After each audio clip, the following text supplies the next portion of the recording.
Sir 50 ఇయర్స్గా cinema ఇండస్ట్రీలో ఉన్నారు. నాకు ఒక డౌట్ అండి. ఇప్పుడు మన సినిమా హీరోలకి పేరుకు ముందు megastar Chiranjeevi, power star Pawan Kalyan అట్లా అంటూ ఉంటారు. అలాగే ఎన్టీఆర్ గారికి కూడా విశ్వవిఖ్యాత నట సార్వభౌమ ఎన్టీ రామారావు అంటారు. అలాగే నవరస నటనా సార్వభౌమ కైకాల సత్యనారాయణ వేసేవాళ్ళు టైటిల్స్లో. ఇవి ఎట్లా వచ్చినాయి అసలు? ఇవి ఎట్లా వచ్చినాయి అంటే ఎట్లా తీసుకొచ్చారు అని చెప్పాలండి. ఎందుకంటే నిజానికి మన తారలకి ఇలాంటి బిరుదులు అవి పెట్టుకోవాలనే ఆలోచన మొదటి నుంచి లేదు. మన పాత సినిమాలు చూస్తే మల్లీశ్వరి ఎన్టీఆర్ గారు నటించిన, భానుమతి ఎన్టీఆర్ నటించిన మల్లీశ్వరి అవన్నీ టైటిల్స్ చూస్తే అసలు ఇప్పుడు టైటిల్లో విడిగా ఒక పేరు వేస్తారు. అవును. కానీ ఆ రోజుల్లో అందరి పేర్లు ఒక టైటిల్ కార్డులో ఉండేది. అంటే వాళ్ళకి ఏమిటంటే అందరూ సమానమైన దృష్టితో అది స్టార్ట్ అయింది. తర్వాత ఏమైందంటే వాళ్ళని పొగడాలి, హీరోల్ని పొగిడి వాళ్ళని మన గుడ్ బుక్స్లో పెట్టుకుంటే దానివల్ల మంచి ప్రయోజనం ఉంటుందనే ఉద్దేశమో ఏమిటో తెలియదు. కానీ అట్లాగా విడిగా వేయడం, ఆ తర్వాత వాళ్ళకి ఏదైనా బిరుదు లాంటివి ఇస్తే మిగతా వాళ్ళకంటే డిఫరెంట్గా ఉంటుంది కదండి.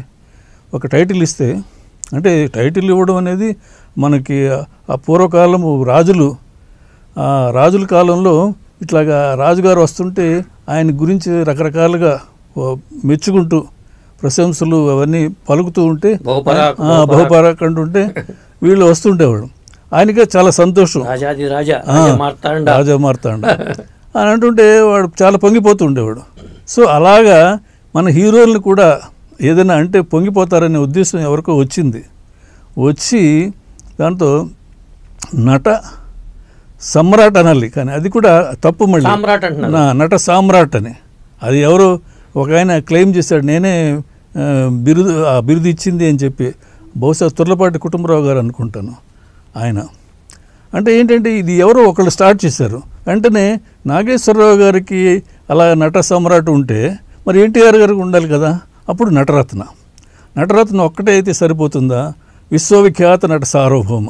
విశ్వవిఖ్యాత అంటే ప్రపంచం మొత్తానికి తెలియాలి, పక్క రాష్ట్రంలో వాళ్ళకే తెలియదు. అంటే మనం ఉన్నట్టు మాట్లాడుకోవాలంటే వాళ్ళని సంతోషించవచ్చు. విశ్వవిఖ్యాత అంటే ప్రపంచం మొత్తం ఎన్టీఆర్ తెలుసు అని అన్నాడంటే ఆయనకు ఆనందంగానే ఉంటుంది. కానీ వినేవాడికి చూసేవాడికి కొంచెం ఇదిగా ఉంటుంది, ఏంట్రా మరీ ఇంత అతిశయోక్తిగా ఉంది అని. అట్లాగా వాళ్ళనే చెప్పు ఉండాలి. ఎందుకు ఈ బిరుదులన్నీ? ఇప్పుడు దిలీప్ కుమార్ ఉన్నాడు, ఎప్పటి కాలం అద్భుతంగా నటిస్తాడు, ఆయనకే లేదు. ఇప్పటి వాళ్ళు కూడా చూడండి, అమీర్ ఖాన్ కానీ లేకపోతే అమితాబ్ బచ్చన్, వీళ్ళెవరూ అలాంటి బిరుదులు వాడుకోరు. అయితే ఇది ఈ ట్రెండ్ ఒకసారి స్టార్ట్ అయితే ఇదేమిటంటే అంటువ్యాధిలాగా మిగతా హీరోలు వాళ్ళకు ఉంది కాబట్టి నాకు ఏమీ లేకపోతే వీళ్ళు ట్రై చేస్తారు ఒకటి పెడదాము అని చెప్పి.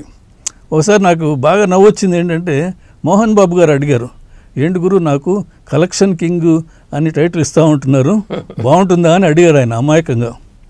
అంటే ఏంటంటే నేను అన్నాను, మీరు నటులు కలెక్షన్కి దీనికి సంబంధం ఏమిటి? మీరు కలెక్షన్ కింగ్ అంటే మీరు నటించిన ప్రతి సినిమా సూపర్ హిట్ అయిపోవాలి. అది ఎలా అవుతుంది? అది అంటే ప్రాక్టికల్గా సాధ్యం కాదు కదా. అయినా కూడా వాళ్ళు ఇవేమీ ఆలోచించరు. ఆయన హీరో గారిని మెప్పించి అలాగ పెడితే అది ఆయనకి సంతోషంగా ఉంటుంది.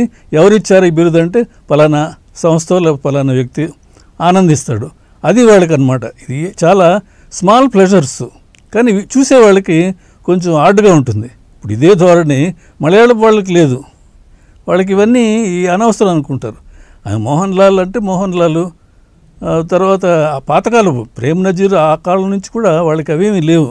మన వాళ్ళకే వచ్చింది. అది తమిళ్లో ఉంది. ఎంజీఆర్ గారికి మక్కళ తిలకం అంటారు, శివాజీ గణేశన్ గారికి నడిగారు తిలకం. ఇది ఇలాగే వస్తుంది. అంటే అది అలాగా సావిత్రి గారికి నడిగయ్యారు తిలకం, నటీమణుల్లో తిలకం. ఇట్లాగా వాళ్ళు ఏంటంటే తెలుగులో ముందు స్టార్ట్ అయిందా, తమిళ్లో స్టార్ట్ అయిందా? తెలుగులోనే ముందు స్టార్ట్ అయిందండి. తెలుగులో స్టార్ట్ అయ్యి తర్వాత అలాగే వ్యాపించింది. కన్నడంకి వెళ్ళిందా? కన్నడంలో కూడా వెళ్ళింది. ఒక రాజ్కుమార్ గారికి అంత స్టేటస్. ఎందుకంటే ఆయన ఏదో నట గంధర్వ ఏదో అంటారు, కన్నడ కంఠీరవ అలాగా. అట్లాగా అంటే వాళ్ళగా ఏమి ఇంట్రెస్ట్ ఉండదండి. వీళ్ళు పెడుతుంటే సరే వాళ్ళు ఏదో ముచ్చట పడుతున్నారు, మనం ఎందుకు కాదనాలి అనే పద్ధతిలో అంగీకరిస్తారు. ఆ తర్వాత టైటిల్స్లో అలా వేయడం అలవాటు అయిపోద్ది.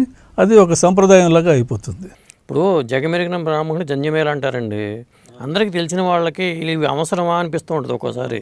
అవసరం లేదు అసలు. ఎవరైనా కూడా ముందు బిరుదులతో మాట్లాడరు కదా. ఎన్టీఆర్ అని అంటారు, ఎన్టీఆర్ అంటారు, ఏఎన్ఆర్ అంటారు, పూర్తి పేర్లు కూడా అనరు. కృష్ణ గారికి సూపర్ స్టార్ కృష్ణ అంటారు కానీ హీరో కృష్ణ అంటారు అందరూ. ఏంటో మరి, ఎందుకంటే హీరో వేషాలు వేశాడు కాబట్టి, అంటే ఏదో ఒకటి తగిలించాలి అనే ఉద్దేశంతో. ఇప్పుడు హీరో ఎన్టీఆర్ అనరు, హీరో నాగేశ్వర ఏఎన్ఆర్ అనరు, హీరో కృష్ణ అంటారు. అదే ఇంతకుముందు ఆ టైటిల్స్లో ఒక జోక్ కూడా ఒకసారి ఒక హీరో వేశారు. అంటే ఫలానా ఒకే హీరో నటించు అని వేస్తారు ముందు. అక్కినేని నాగేశ్వరరావు నటించు ప్రేమ్ నగర్ అని అలా వేశారు అనుకోండి, అంటే పోస్టర్స్లో వాటిలో. అంటే ఆయనే నటించడం, మిగతా వాళ్ళు ఎవరు నటించలేదా? ఇట్లాగా జోకులు వస్తాయి. ఇది వాళ్ళకి ఏమిటంటే ఏదో ఆవేశంలో ఒక నిర్ణయం తీసుకుంటారు, అది ఇట్లాగా వస్తుంటుంది అనమాట. ఇలాంటి ఇంట్రెస్టింగ్ వీడియోస్ కోసం తప్పకుండా మా ఛానల్ని సబ్స్క్రైబ్ చేయండి.